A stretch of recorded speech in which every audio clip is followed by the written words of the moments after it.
I think that's one of the biggest issues in dating with my generation is we literally do not know how to date. Okay, tell me more about that.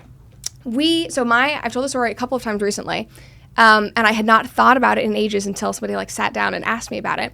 My first dating experiences were online as a teenager. I was not asked out in person.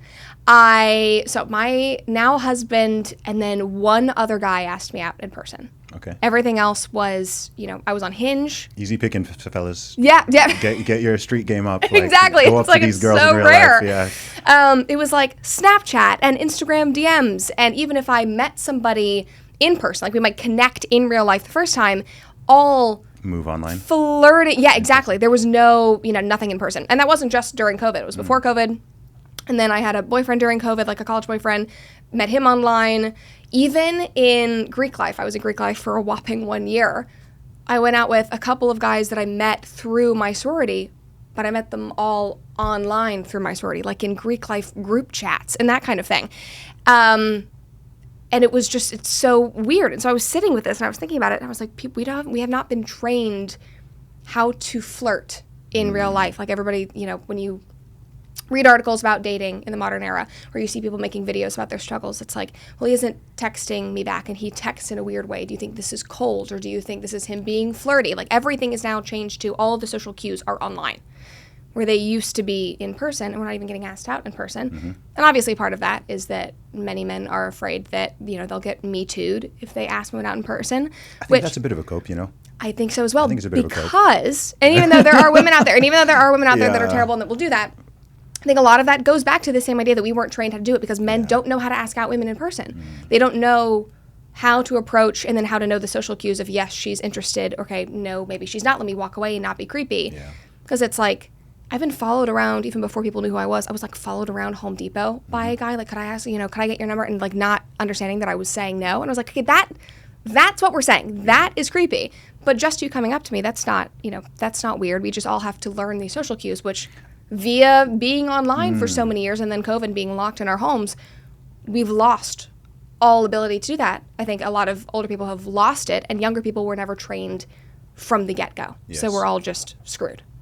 It's so interesting. I'm thinking of what you were just saying about guys approaching in real life and the sort of fear about, post-Me Too, all this kind of stuff. And, I think it's had a sort of, what's the best way to put this?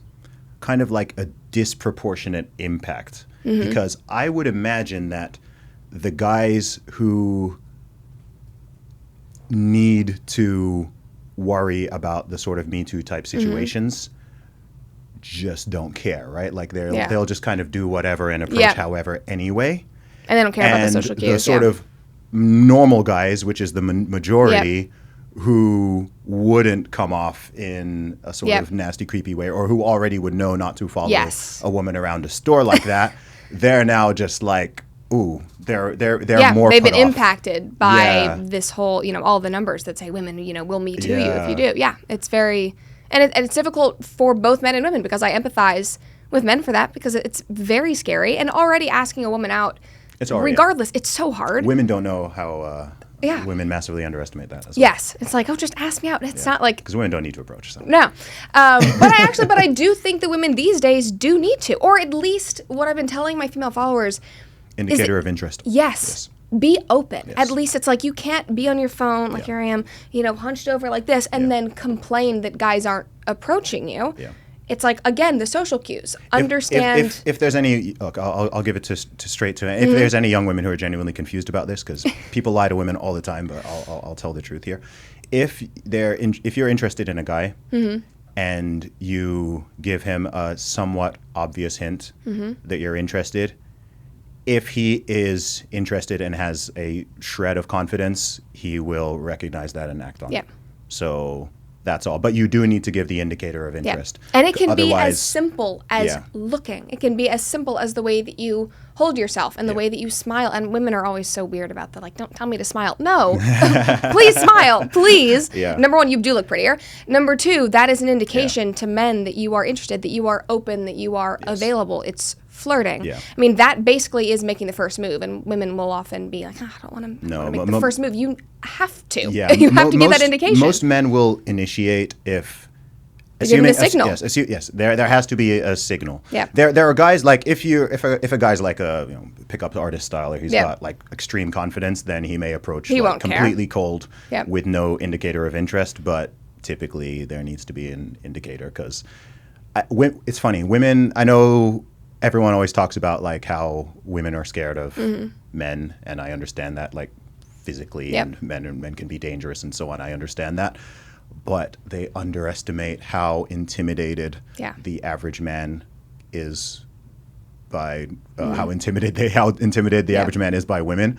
And I wish women would take that, with compassion and empathy and kind of with a sense of responsibility. Yeah, it takes a lot of balls to approach. Yeah, it does. I remember I asked my husband, because he asked me out in person, I was like, what was the indicator? Okay. And he said specifically, so like the moment before he asked me out, we were standing out in a parking lot.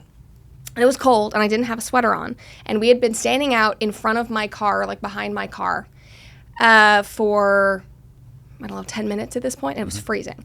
And I saw that he had a jacket on, and I stood outside, and I just, like, shivered, and then just, like, kept standing there and kept talking, and I was engaged. And he was like, in that moment, I know that, like, you would have rather been, like, in your warm car anywhere else, and yet you still stood there and talked to me, and you were smiling, and you made no indication that you wanted to leave this conversation. And within 30 seconds, he had asked me out. There we go. And I was like, absolutely. That's why I was like, I've been waiting. I was so cold. I've been waiting. But it really is. It can be as small as that. And the other thing that I've been talking about is the art of knowing where to go meet people. Okay. Because I think a lot of people are getting off of dating apps. They're getting off dating apps in throngs now. Bumble just did this whole rebrand. Women are or men are too? Both. Okay. Because they're just fed up. Okay. There's already a disproportionate number of men versus women on dating apps. Where, It's like 75-25 or something. Yes. Yeah. And so I think a lot of people are fed up, understandably, because dating apps are gamified. They are designed to keep you on there. Hinge always I think their tagline is, it's the dating app designed to be deleted. That's fake. Yeah. That's BS. That's marketing BS. They want you on there because that pays the bills. So the algorithms are intentionally skewed so that you don't meet people that you're actually compatible with. They make it very difficult to filter people out and actually find people that you connect with. No wonder people are getting fed up, so they're leaving. But again, because of this issue of us not being trained in how to date and being taught and, seeing that in real life or having to go through the process, you don't really get, like, trained.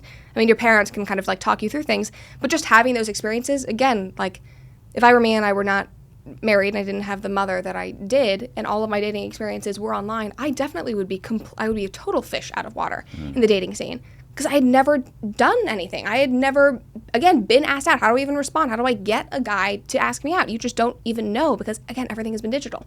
It's so interesting just how drastic a shift can be in 10 or 15 years. Yeah.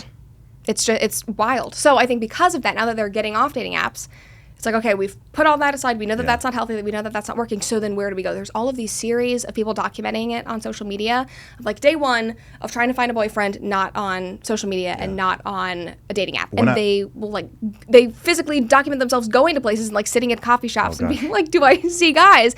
But they're having to learn how to do this in their, 20s. And I keep saying organized activities.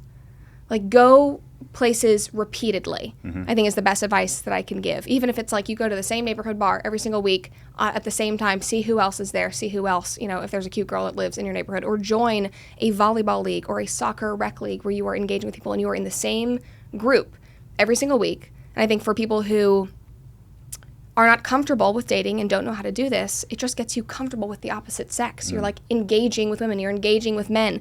Maybe you meet somebody there and you've already, created this rapport. He'll be more comfortable, you'll be more comfortable.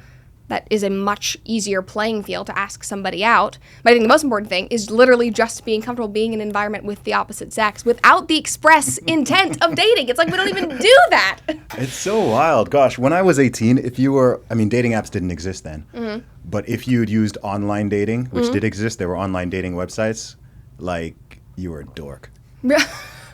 It's crazy how times have changed. It's changed so much. Or if you had like internet friends. Yeah. It was like, what, you're just sitting there on MSN Messenger, like. Yeah, and now that's all of us. We all have internet friends. That's been such an intriguing shift.